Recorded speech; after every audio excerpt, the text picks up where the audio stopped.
কণী হয় ইয়াতে মই দিম মিডিয়াম সাইজ দুটা পিয়াজ দিম সৰু সৰু মেহেৰি কাটি কেনে নৰসিংহৰ পাত দিলো ইয়াতে সোৱাদ অনুসৰি নিমখ দিম মই আধা চামুচ হালধি এটা মিডিয়াম সাইজৰ চামুচেৰে 4 চামুচ বেসন দিম যে গুটেখিনি সামগ্ৰী আমি মিক্স কৰি লম ভালকৈ মিক্স কৰিব লাগিব আৰু যদি আপোনালোকক লাগে বেসনটো কম হৈছে অলপমান দি দিব আৰু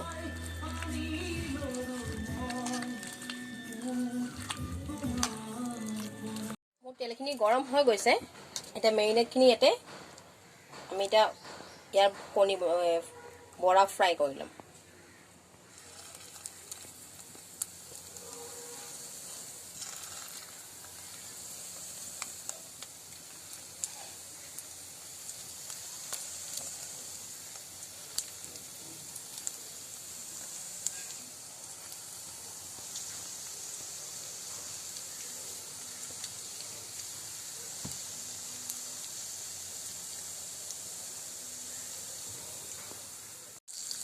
পকৰাখিনি আমি ইপিট সিপিটকৈ ৰঙা ৰঙাকৈ ফ্ৰাই কৰি লম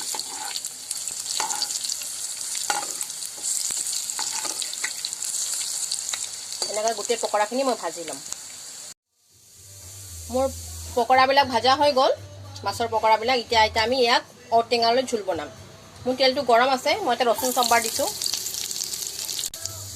এইটো কালা বেহৰ দিছোঁ যদি কালা বেহৰ নাথাকে হালধীয়া বেহৰটো দিলে ভালে হ'ব খাবলৈ এটো মই ঔটেঙা লৈছো আধা থেতালি লৈছো ঔটেঙাটো ধুনিয়াকে ইয়াতে এড কৰি দিছো এতিয়া ঔটেঙাটো অকণমান ভাজি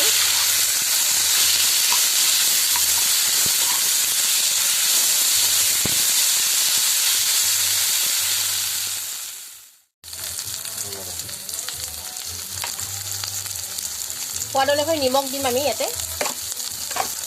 হালধি আধা চামুচ এখিনি গুটেখিনি দিয়া হোৱাৰ পিছত ভালকৈ মিক্স কৰিব লাগিব এটো সিম্পল হয় একো মছলা নাযায় ইয়াতে আৰু বিৰাট টেষ্টি আৰু হেলদি